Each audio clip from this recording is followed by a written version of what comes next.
T minus 1 minute.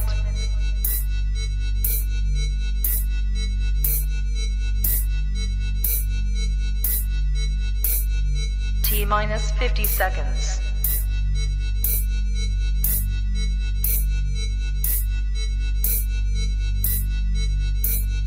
T minus 40 seconds.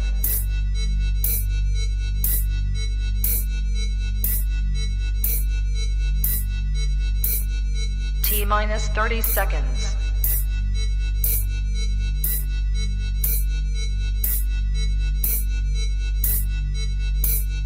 T minus 20 seconds.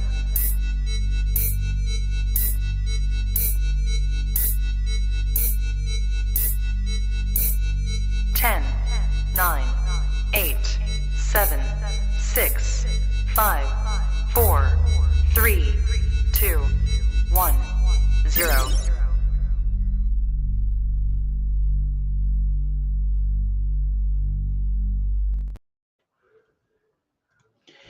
Welcome to Joe Sports Channel. Ladies and gentlemen, it is February 17th, 2024. Folks, back-to-back weeks, we're going to be hearing Barker, and I mean Barker.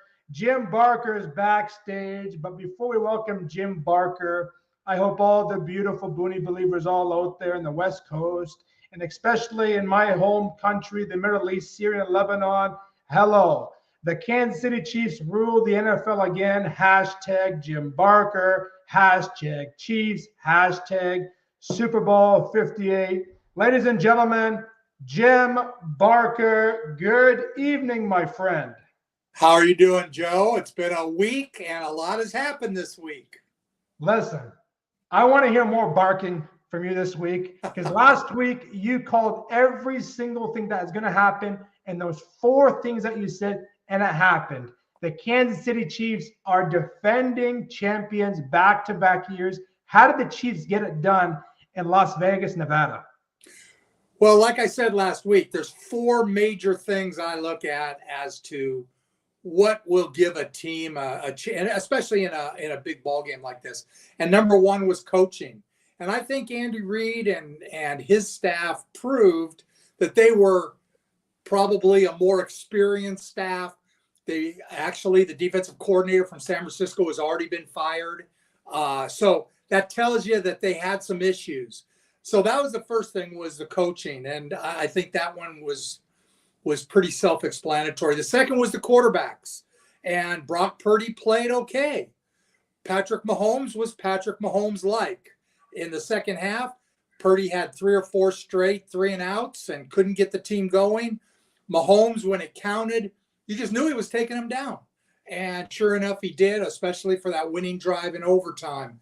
And then third was the defenses. And again, I think that the San Francisco defense, in the second half especially, just gave up too much run. They just didn't make the adjustments that Kansas City did. Kansas City came out and they blitzed over half the time on passing downs. They were in blitzes, and they did a lot of different kinds of blitzes. Major third down call on 3rd and 5, and they're expecting the linebacker to come. They set the back to that side, and he disguises the corner, McDuffie. He disguises him like he's covering, and at the last minute, you can see it if you watch it in slow motion. As soon as Purdy looks down for the ball, here comes McDuffie, and he no sooner catches the ball and McDuffie's in his kitchen and he can't get it off, and they get the ball back. And then the fourth thing was special teams, and the kid from San Francisco missed a key PAT, and obviously Harrison Butker's the best kicker in the league, and the punting game, I felt they did that. So the four things that I find, that I try to pick, and all four of them pointed to Kansas City, all came out that way. And when that happens, you have a chance. But it was wow, what a great football game. It was just a great football game. Coaching decisions at the end of the game, like what to do in overtime, which I think was a huge question. You know what? It was fair, but I got to say the San Francisco 49ers, and to all the 49er Nation fans out there, they beat themselves up. They should have scored at least 17 plus points in that first half. How many opportunities they had in that first quarter and that second quarter, they could not drive. You see who the more experienced team is, who has the more experience with coaching. That's what I said. You told me last week, best coach, okay coach. Who's a great coach? It's Andy Reid. And for a guy like Andy Reid to win another Super Bowl, now has what, 3 Super Bowls in his hands with Patrick Mahomes. That is very impressive. But I'm so disappointed in Kyle Shanahan's play calls. Very lousy with some of the calls. Jim, thoughts on that? Well, again, I don't know if it was his calls as much as it was the halftime adjustments that Spagnuolo made. I mean, they didn't blitz hardly at all in the first half. And, you know, it seemed like McCaffrey was running the ball at will. And then you look at the stats at the end of the game, it was 3 yards a carry. And he had a lot of negative yardage because they were doing, we talked about it last week, Spags loves to run blitz, which is bring 5 and do a lot of twisting on run downs. And that was a key, was keeping McCaffrey quiet in the running game. He was pretty effective outside catching the ball. He caught the touchdown pass on the screen, and he did some really good things, obviously, in the football game. But I just felt like the offense, you're right, they couldn't get a rhythm. They couldn't get Purdy back into a rhythm in the second half. 3 straight 3-and-outs, and you're playing Patrick Mahomes, and you're playing Andy Reid, who's calling the plays on the other side. And, you know, they kind of ran out of gas. I think the linebacker for San Francisco, what's his name, Greenwood? Yeah. He Greenlee. He gets hurt running on the field. I saw it as soon as he went down. It was a blown Achilles, and that's the way an Achilles go. He was running on the field, pumped up, ready to play.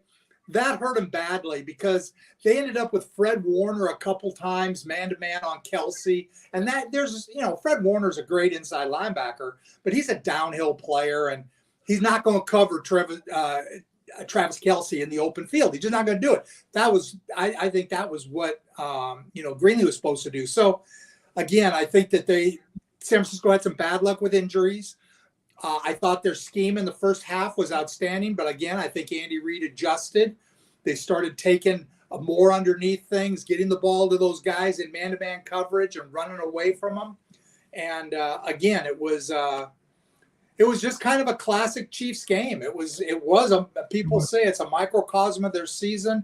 That game started rough, didn't look like the same team, but they just stayed doing what they do. They didn't panic. Maybe Travis Kelsey panicked a bit when he bumped Andy Reid and yelled at him for not getting him the ball down in the end zone and giving it to Pacheco, who's a second-year player but still a young player, and he fumbles the ball. But then McCaffrey goes down and fumbles on the other end. So, it was really just an interesting game from a coaching perspective, all the way down to the overtime call. Joe, what did you think of the overtime call? Well, I have the Super Bowl win, and I'll give you my thoughts on it. I can only feel the number of people out there being like, what's going on? First and goal. Mahomes flings it. It's there! Hardman! Jackpot! Kansas City! And this was the Andy Reid special. We talked about he was saving all day. He's going to fake a motion to go across. And at that moment, he turns and goes back Hardman, who they didn't have, right? And they win it by 3 on this touchdown throw to Mecole Hardman, who started the season as a Jet. Jim, I want you to know this was an incredible call. What they did, Andy Reid right here, and Mahomes' eyes holding people inside. You cannot look at Mahomes' eyes. Watch this right here. Pause that. Right there. See this motion? As soon as that happens, Ward's eyes go to the next guy inside. And at that point, he's out leveraged. You have to time that motion perfectly where you could hide him behind. Andy Reid, that was a perfect. I can watch that for days. Yeah, that play. Yeah, I can watch it for days. Okay. And did you see what do I Mahomes think of the call? Mahomes his natural excitement for it. I mean, the guy's been to 4 out of 5. He's, what was that, his third MVP? And, it's just, he's like a little kid, which he's 27. That's exciting. He's 28 years old. What do I think of the overtime call you were saying? I think it's great to two teams have a chance to go down the field and score, at least tie it. And I love with Kansas City, who got the ball first? The 49ers. They went for a field goal. They kicked the field goal that was in, and then San Francisco came back. All that time in the first quarter, all that time in overtime. You're going to give that much time for Mahomes in overtime to go down the field and kick a field goal to tie it up? I don't think so. Patrick Mahomes was the MVP, and he played absolutely lights out, over 399 yards on the day, and they deserved it. They played better. Mahomes played better. The Chiefs played better. And once again, I'll say it for the last time, the 49ers beat themselves up, but I love the new call in the NFL with overtime. Two teams have a chance to tie in overtime. Yeah, well, here's what it comes down to when you make the decision. If you choose to take the ball, okay, what you're saying is if we go down and kick a field goal, we have to keep them to a field goal, Yeah, which means our defense has to be good enough to do that. Now, in Shanahan's defense, in terms of why he chose to take the ball first, was he felt like, okay, in Harrison Butker, if they get a 3rd and 6 or a 3rd and 4 even, down inside their 36 to their 38 in that range, they're going to kick a field goal. And we're going to go to another overtime, and now it's sudden death. We win with a field goal. Okay? So Butker and their kicking game probably played a part in his decision to take the ball first. Let's just say, for example, he would have said, no, we're going to defer and take it second. Okay? Now, Mahomes, if he takes them down and they score a touchdown, they now get the ball and they play 4-down football the entire length of the field. Now, I don't care, Steve Spagnuolo, no Steve. Playing 4-down football is a completely different game. Completely different. You change all the dynamics of everything. So you're not going to punt. You're not going to kick a field goal. You're going for it on all 4 downs. Now, that's a huge advantage. To Kansas City, they converted the 4th and 5. They had a 4th and 5. Mahomes keeps the ball around the edge to get the first down. They stop them there. They win the game. But when they get the ball down inside the 40, that's when the defense had to step up. San Francisco's defense had to step up and say, okay, let your great kicker kick this field goal or go for it on 4th and 6 down there. I don't think Andy Reid would have done that. So I don't think so. So consequently, it would have been field goal, and now they get the ball. Purdy has a chance to win the game, and it's sudden death. If it was the other way around, and Kansas City had the ball, now you go down and Kansas City goes down and scores a touchdown. San Francisco comes back with 4-down football, and they score a touchdown. Okay? Now, do you want to kick off to Patrick Mahomes and give him the ball and say all it takes is a field goal to win with your kicker, Harrison Butker? No. So what do? You go for the win. You're going to go for 2. Yeah. And if you make that decision, that's all that stuff went into the decision to be first on the field.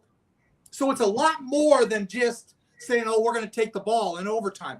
I don't believe that. I believe that they knew exactly what they were doing, and that's why they took the ball first. I hope that clears it up for people, because it's been a huge debate. I've listened to it on the radio, and nobody's really explained the choices. And those are the choices. 4 downs. You get 4 downs to come back if the other team scores. But the flip side is your team gets to have the ball first in sudden death if the other team matches. I like that strategy. I do. I wish you were my teacher in math. And we got Paul. It was a good game, evenly matched, a defensive struggle in the first half. You're right. Earlier in the year, I didn't see the Chiefs winning again. And we talked about that last week. I think Andy Reid made a philosophical change in that football team. And they were always a big play with Tyreek Hill and all the guys the receivers they've had. They were a big play team. They were always going to get a big play. They became a grinded out 2 tight end, 3 tight end team. We're going to run the ball. We're going to use Isaiah Pacheco. We're going to use the little kid from LSU, Hilaire. They're going to use those guys and pound the ball. And then they'll use Mahomes enough in the running game to keep him going, and Kelsey in the underneath passing game to attack the linebackers so they can't play the run. He made a philosophical change in that football team. And that was one of the reasons I talked about last week. That's why a guy like Andy Reid with that kind of experience is going to win that kind of a game. So I think Paul is very astute. They made a philosophical change with four to 5 games left, because I agree with him. They did not. You and I talked about it, I think, at that point in the season. Kansas City had no playmakers. I just didn't know how they're going to score. I mean, Mahomes can only do so much, and guys are dropping passes. And, Kadarius Toney, he couldn't catch anything. Ball was always on the ground. I remember him making a perfect throw to win a game. Even Kelsey, the beginning of the year, Jim, he wasn't doing anything. Yeah, well, the whole receiving corps was a mess.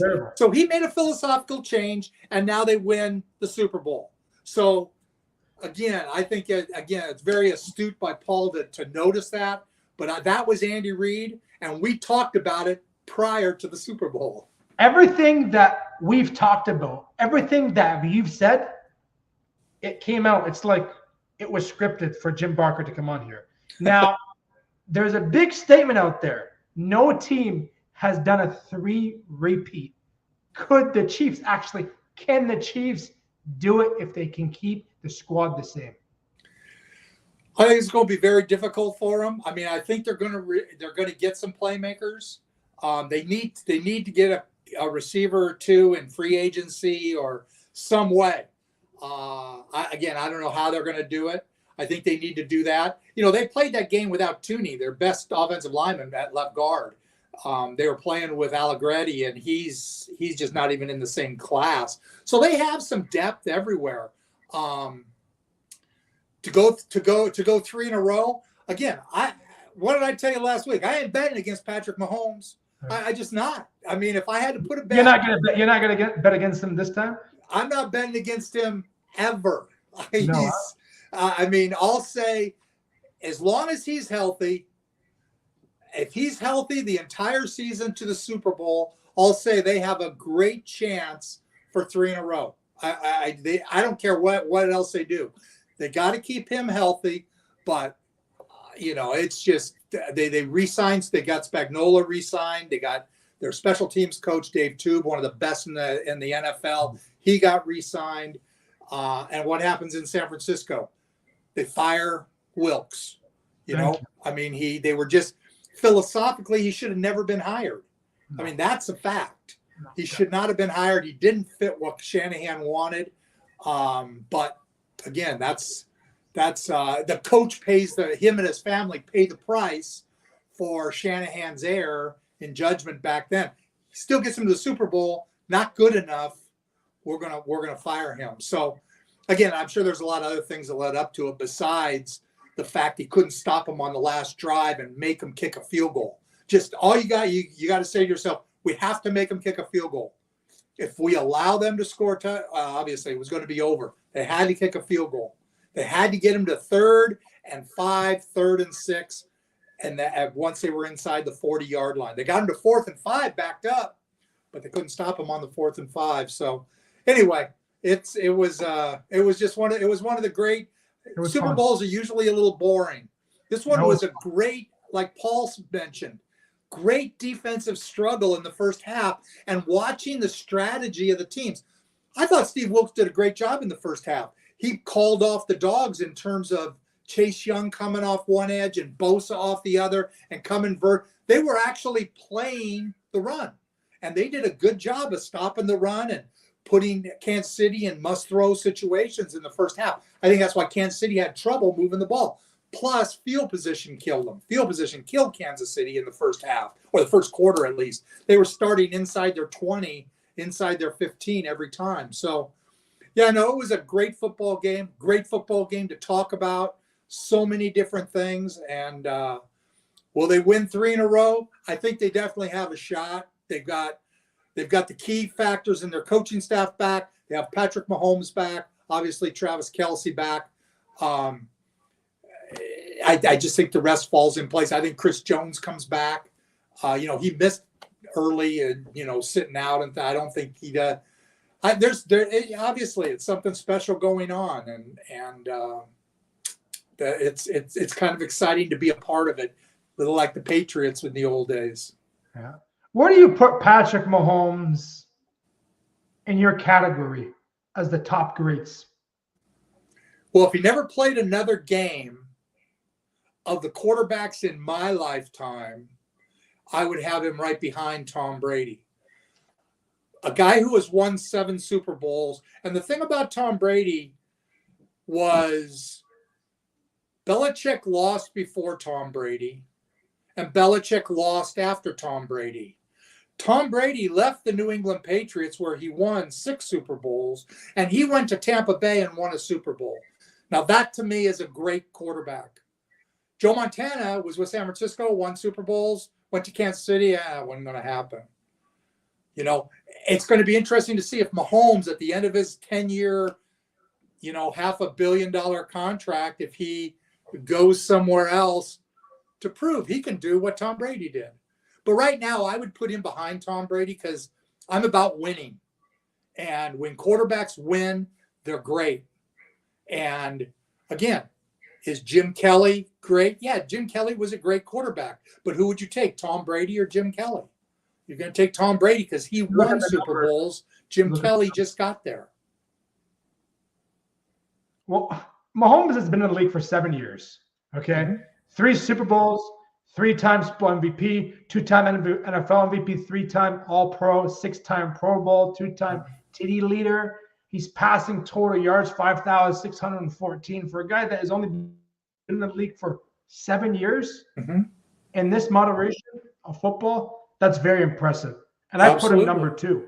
I put Brady, Mahomes, and Peyton Manning. I love Peyton Manning. I think he was one of the smartest quarterbacks ever, and he was the comeback kid. They wrote him off in Indianapolis. He came back, broke the record with passing and TDs, led them to the championship game, got dismantled. A couple years later, goes down to California, beats Cam Newton and the Carolina Panthers. I love Peyton Manning. I love smart quarterbacks. I think Peyton Manning would be a great coach for anybody in the basement in that team he can bring up, like Carolina, like Chicago, anyone. That's why I put Peyton Manning top 3 as well. Let me tell you something. Great players who are very cerebral on the field are very often, they don't even want to coach because they know what it will take in terms of time and hours, and they've done that already. And that's why you rarely see, Doug Flutie told me that. He said, I could never coach. I'm going to expect guys to be able to go on the field and do what I do. And I see it all the time with young guys who come in who are great players. How often do you see great players become coaches? Very few.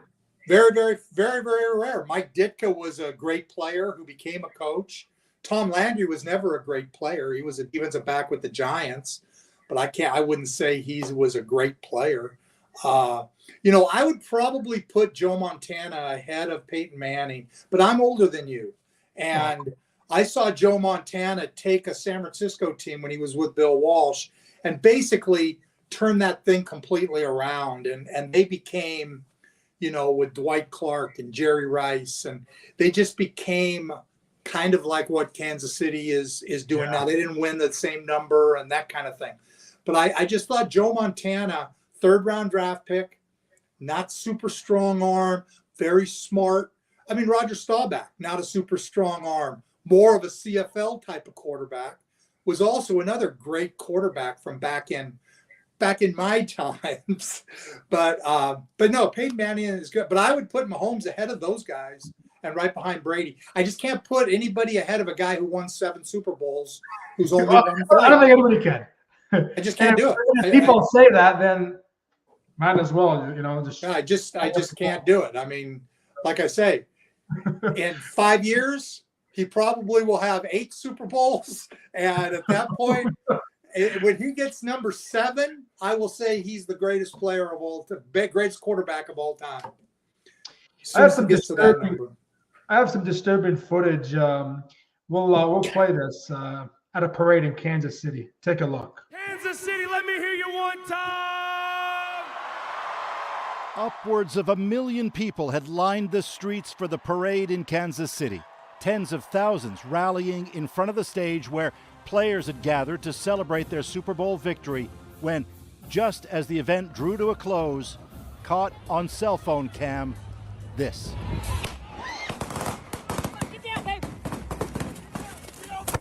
The barrage of shots set off a scramble. The crowd, in terror, fled. Police ran toward the sound. There'd been some 800 officers on hand because of the parade. All of a sudden, people started crushing forward. Everybody started running. There was screaming. We didn't know what was happening, but this day and age, when people run, you run. And then she comes running and she's like, no, it's shots fired. And so we started listening to her, and then that's when everybody started. Yeah, and I was just telling everybody to get down, and then get out the way. This video shows what appears to be a suspect, though police have yet to confirm that, running to get away, caught, apparently, by bystanders. I'm angry at what happened today. The people who came to this celebration should expect a safe environment. It is early stages for the investigation, and police say they have no motive, nor do they know if the shooting had any connection to the parade and celebration other than it happened in that crowd. That's what happens with guns. I mean, what you saw happen was why people talk about guns a lot. The mayor of Kansas City noting the hundreds of police on hand, the high security throughout the event, and yet in this city, in this country, there still is a risk to people. Parades, rallies, schools, movies, it seems like almost nothing is safe. Yeah, nothing is safe. Paul, how many times have we had this conversation? I think most would agree, Adrian, too many times. Look, the truth is this could have been much worse, even though children are among those shot. There were a lot of people there. But 1 dead, 20 injured, many wounded. What is going on, Jim? Can't even go to a parade without guns. Well, again, you and I discussed it a little bit. I don't even like lending credence to it. Sports is one thing that unifies the country. I'm an American from the U.S., and you can't turn the TV on without these kinds of things going on. And to me, it just glorifies it. And I don't.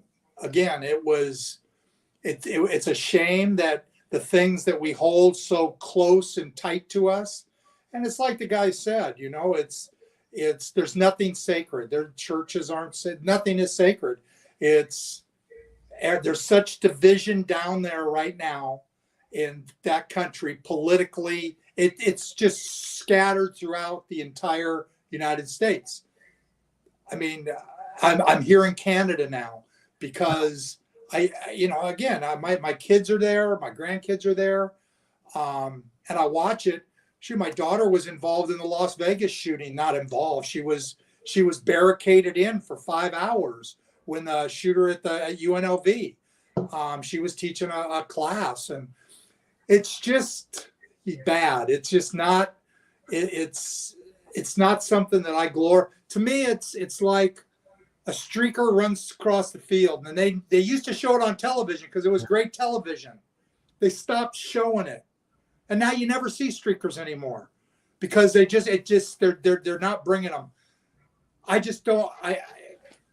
It's frustrating. It makes me angry, and I had to bring that up because you're at a parade, Patrick Mahomes every day, and there's always that 1% of the population likes to disturb the rest of the majority, and it just makes me sick. And it's politically correct what's going on down there, and it's sad because I love America. I love America like my home country. I love U.S. U.S. is a beautiful country. It's football. There's a lot of stuff down there. Good jobs, good everything. Good people. but it's that 1% of population makes it look bad for the rest of us. You know. Well, you can't turn the news on, Joe.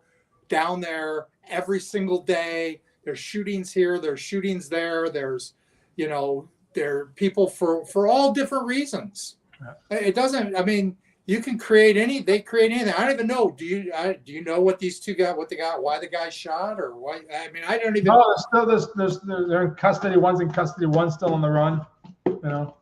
Again, it's one of those things that it was heartwarming to watch the Chiefs up on stage and see all the people in their Chiefs jersey and a whole city together and come together at the beginning of that clip. I'm like, wow, this is why sports is what sports is. It's a unifier. And then what gets all the publicity? The guy taking a shot and shooting 20 people, including a bunch of kids. I mean, it is what it is, and it's sad. It's mind-blowing. Paul says, what other team do you like to see in Super Bowl next season? I want to see my Packers, Green Bay, we look good, man. We look really good. I think Detroit will do really well next year. Pittsburgh, if they can find a good quarterback, maybe Russell Wilson, Ryan Tannehill. Well, you can't say that. You can't say Pittsburgh if they find a quarterback. You can't do that. That's not – you can say Justin Love's going to develop and become a quarterback who can take them to the Super Bowl. I could buy that. I can't buy you saying, well, Pittsburgh gets a quarterback. Well, any team. If the Arizona Cardinals get Patrick Mahomes, they're going to win the Super Bowl. If the Pittsburgh Steelers get Patrick Mahomes, they're going to win the Super Bowl. You can't say that. Well, Pittsburgh needs a quarterback. They got the right players, right? But they don't have a quarterback. That's what. Well, they just got rid of Trubisky. They have Pickens right now, and Wilson is on the Pickett and Mason Rudolph are not going to get you to the Super Bowl. Period. I didn't say that, but they got. I understand. So now this is good because I can put you in the chair of the GM. So you go in and you sit down and you say, okay, it's been a week now since the Super Bowl. You have a meeting on Monday with your staff. And you say, okay, here's the facts. We are winning the Super Bowl with Rudolph and Pickett as our quarterbacks. So what are our options? Do we trade up and get a new one of the, Drake May, Caleb Williams? Do we go for one of these guys that eventually will give us a chance? Do we go and trade for a quarterback that we think can actually get us Matthew Stafford? Guys like that, Jared Goff. I mean, he's obviously not going to get Kyler Murray. Do we go and trade for somebody? We identify somebody we think can win us a Super Bowl. I almost said Grey Cup because this is the kind of conversations we have. Yeah. How do we improve that enough to win a Super Bowl? Because there's no team ever going to say, well, we know we can't win with this guy. Now, if they think Pickett can get good enough to win them a Super Bowl, then they will go with Pickett. And they'll move forward, and then they'll figure out he can't, and then they'll be trying to do the same thing down the road. Every team needs to do that with every position. Are we good enough at tackle to win a Super Bowl? Can we protect our quarterback? That's what Kansas City's doing now. Is Smith good enough at tackle to protect Mahomes? Is Allegretti, who is Tooney's backup, and Tooney missed a bunch of key games, is he good enough for us to win the Super Bowl? If he's not, they get rid of his ass and they bring somebody else in. That's what GMing is all about. You find there's different ways to do it. There's free agents, free agency hits. There's the draft. There are different ways to do it. You can trade up in the draft if you need to get, if you're only missing one or two things. So every single team is doing exactly what you're talking about. They're saying, Detroit, okay? Well, Detroit, they're not going to the Super Bowl with that secondary, period. True. They need to go out and get themselves some defensive backs that are legitimate. Now, they'll be out there in free agency. There'll be a couple that you can get a corner who can play in the first round. They needed a running. They went and got Jahmyr Gibbs. Jahmyr Gibbs, great player. He fumbled in the big game. But he's a great player, and they augment him with Montgomery. They turn into a running team. They went and got Penei Sewell 2 years before that in the draft. Great player. They are great. They're great enough to win a Super Bowl in most places, but where aren't they? That's the question. And that's is why Jared Goff good enough? That's a coach's question. That's why. No, that's a management question. That's a management and coaching. That's a very good way to put into words. Very knowledge. Again, do I think Pittsburgh's good enough to make playoffs? Absolutely, to win the Super Bowl. No, but if you go pick up like a Kirk Cousins, give Russell Wilson one more shot. He might play good and give him one more shot. Okay, you're the GM and your job counts on it. You want Russell Wilson? Is that the guy you want to put there? If I had no other choices, yeah. Let's say you're the Pittsburgh and your choice is Kenny Pickett or Russell Wilson to get you to the Super Bowl. Picking Russell Wilson because he's been okay. So what you have to do, you got a Russell Wilson that's not happy there and they're not happy with him. So you put together a package. Maybe you put Pickett in it. You put together a package and send Denver some things because they're trying to get rid of him. And now Pittsburgh has Russell Wilson. Now you look at him completely differently. That's what management is all about. Put me in the seat. Yeah. No, those are the kind of decisions. It's easy to sit here, Joe, and do what we do and talk about, this team can do it and this team can do it. But you gotta look at especially when you're talking about quarterback, and say, okay, what quarterback? You can't just say, well, if they get a quarterback, you have to look around and say, what quarterback could Russell Wilson take him to a Super Bowl? Absolutely. He's done it before. He's proven he can do it. The Hamilton Tiger Cats in Canada, they went and got Bo Levi Mitchell for that reason. Yep. Can he do it? That's the Russell Wilson. If Pittsburgh goes and brings Russell Wilson in, is it going to be similar to what the Ticats went through last year? Ticats, Bo Levi, he may be ready this year to show, yeah, I was the right guy. And the only reason they brought him in there, they were hosting the Grey Cup, was to win the Grey Cup, period. They said Bo Levi Mitchell is the guy who can do it more than Dane Evans. So Wilson doesn't have that hunger fire anymore. Again, I don't know that. That very well might be this guy Joker. Maybe he knows people who know Russell Wilson doesn't have hunger. I don't know that. I don't know that if you put Russell Wilson on the Detroit Lions, you think he's going to have a little hunger and fire playing for Dan Campbell, as opposed to Sean Payton? Yeah, he might. So yeah. So those kinds of things, I understand what he's saying. I don't usually buy those if you have an organization that can actually answer that call. And who your coach is has a lot to do with that. Yeah. You like Canadian Football League, right? You like CFL? I love CFL, man. Yeah, look at this.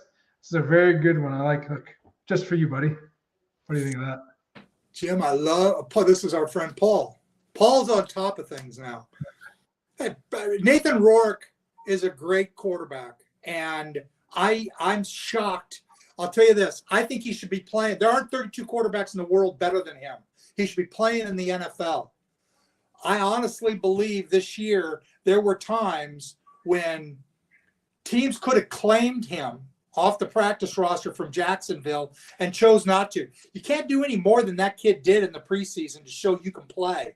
And then when you put that on top of him being the outstanding Canadian up here and what he did with that team and the time he was a quarterback, you just watch a film. I told 4 or 5 of my friends down there, watch the film. You don't want to go work him out, because if you work him out, he's going to look like every other guy out there. Watch the film and trust your background in being able to evaluate players on film, because everybody around him played better when he was on the field. When he wasn't on the field, no offense to Vernon Adams, but they weren't the same team. Those receivers weren't the same this year without Nathan Rourke. He made guys better. I believe there aren't 32 quarterbacks in the NFL better than him. I believe that somebody should have brought him in and to be a backup. And when the Jets, some of the bozos they were playing with when Wilson couldn't play because he didn't have his heart in it or whatever. And they're bringing, you know, I don't know. And then the kid, the Italian kid. He deserves to have a shot in the NFL. It's like Anthony Calvillo. Never had a shot in the NFL. One of the greatest. Trying to play the game this season. Again, his game didn't suit the NFL as well as Nathan Rourke's. I really think Nathan Rourke's game suits. What's killed him is at the University of Ohio, they ran a spread offense, and he could not show the things he can do. You have to watch his film with the BC Lions, where I think Jordan Maximic, the offensive coordinator, did a great job with him. And then you watch his preseason film this year with Miami or Jacksonville. And what he did with Jacksonville, that one play he made when he threw that went viral was one of the best plays of the entire preseason in the NFL. Guys don't just make those kind of plays. Yet the NFL GMs are all afraid to bring a guy from the CFL in. I think it's crazy. It's crazy. They'd rather go out and get their asses handed to them with guys that have no business with their hands under center. Sorry, I get fired up on some of these things, and that's why. No. I had a cousin that played for the Hamilton Tiger Cats. I'm not sure if you know him. This was many years ago. His name is Moody Halbouni. Do you know him? Moody Halbouni? Halbouni, yeah. No. You never heard of him? Never heard of him. No? Never heard of him. No? Played for the Hamilton. He must have been before 96. No, this was back in, no, before that. No, after 2002. Yeah, I came. 2002? Yeah. No. Now, I didn't become really into personnel until 2005, but I was a coach then, and I knew all the players. Didn't know. I'm sorry. How do you feel about Baker back to the Bucs for 3 years, $75 million? Deserves it. Comeback kid. You know, they wrote him off in Cleveland, wrote him off in LA, wrote him off. Many teams wrote him off. He's done in the NFL. Another Johnny Manziel. Had a chance in Tampa Bay, and he took them to the playoffs and won the division. So plots to Baker Mayfield. I like Baker. Baker's a great fit for Tampa Bay, and Tampa needs that. Can he win the Super Bowl? Again, that's the only question that matters. It's the only question that matters. And you know what? I think he could. I do. I think he could. With the right team and the right offense, I think look at Jared Goff. Jared Goff, he took the Rams to a Super Bowl, but then he just got lost in the system, and it became he couldn't play in there. Now he goes to, he goes to Detroit. He's in a system where they're actually using him doing the things he can do. So, again, I think that Baker Mayfield, first guy taken in the draft one year, he's got some intangibles that you can't coach. You know, I'm not a huge fan of him mechanically, but I think he's tough. And I think surrounded by the right people, you could win a Super Bowl with him. Now, he goes up against Lamar Jackson. It's going to be tough. Lamar Jackson's obviously a guy that they believe they can win a Super Bowl with. He's going to have to get over that hump, kind of the Josh Allen hump. Josh Allen's got to get over the Patrick Mahomes hump. Or he's got to get out of Buffalo and go to the other division to get to a Super Bowl. That hump is a bad hump in Buffalo for Josh Allen. He looked great in preseason with Jacksonville. You're right. I was surprised nobody took him as a backup. I was shocked, especially when quarterbacks started to go down. And then what really shocked me, Paul, was when the week that he got picked up by New England, Trevor Lawrence was having problems with his arm, and the backup quarterback, Beathard, his knees were messed up. There was a chance he was going to be on the roster. Well, if you got a chance of him being on the roster, it only costs, the difference is probably maybe $200,000, $300,000 for him to be on the roster as opposed to on the PR. You don't go and say, well, let's hope nobody takes him. And that's just, to me, that's bad management.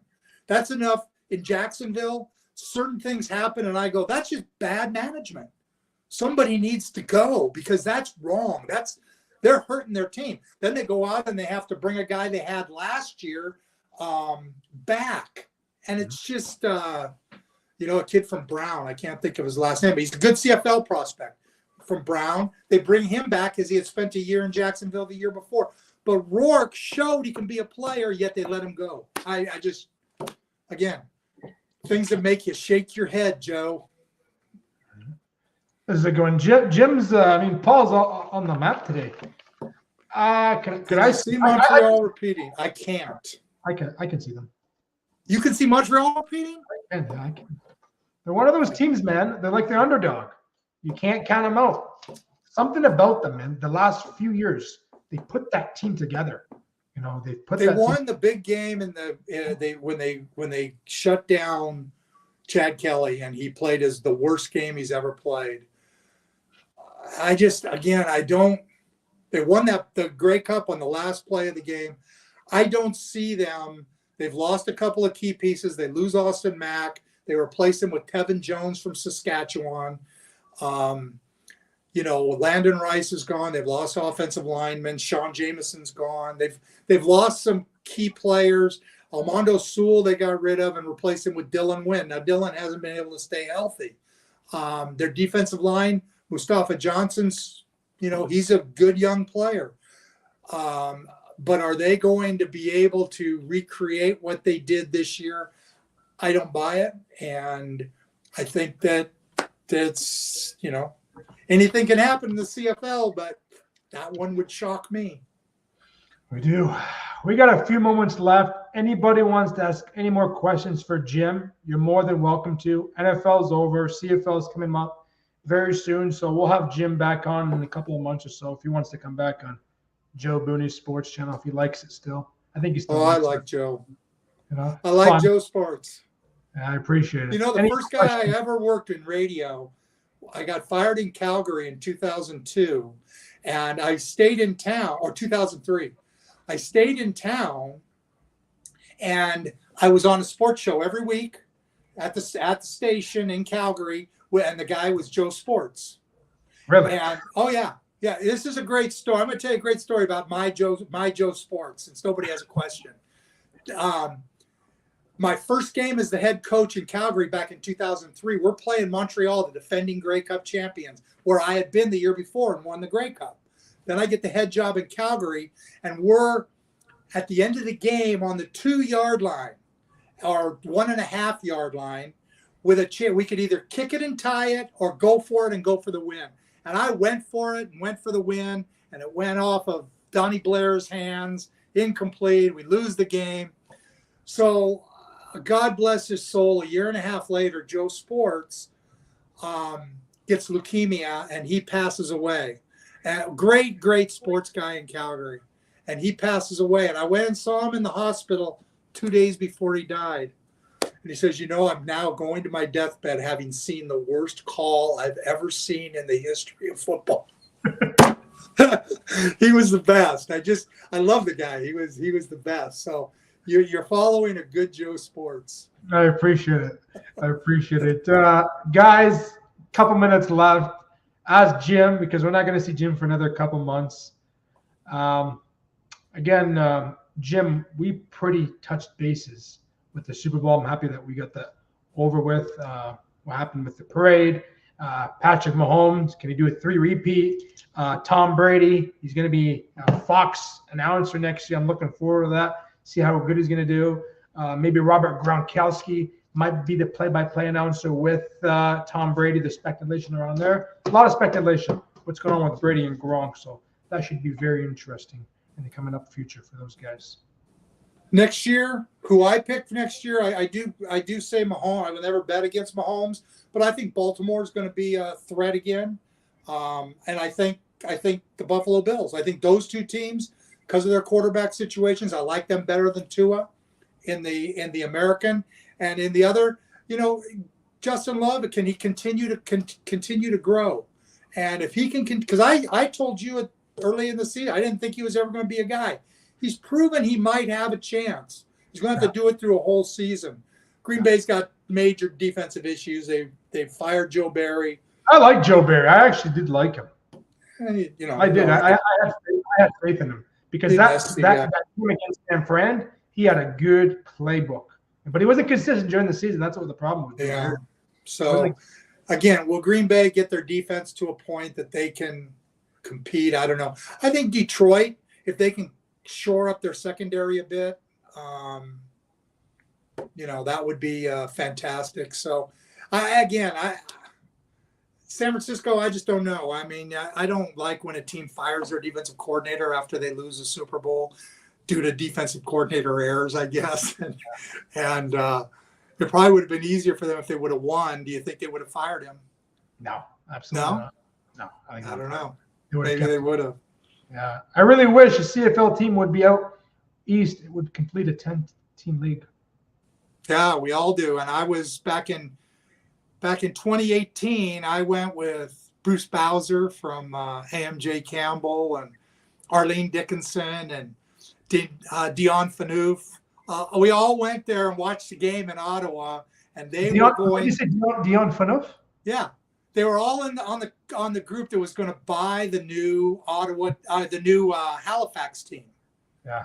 And they were, waiting on the stadium to be built. And, we watched in the snow in Ottawa. We watched the Grey Cup game. And it was great there was probably a group of 8 or 9 of them.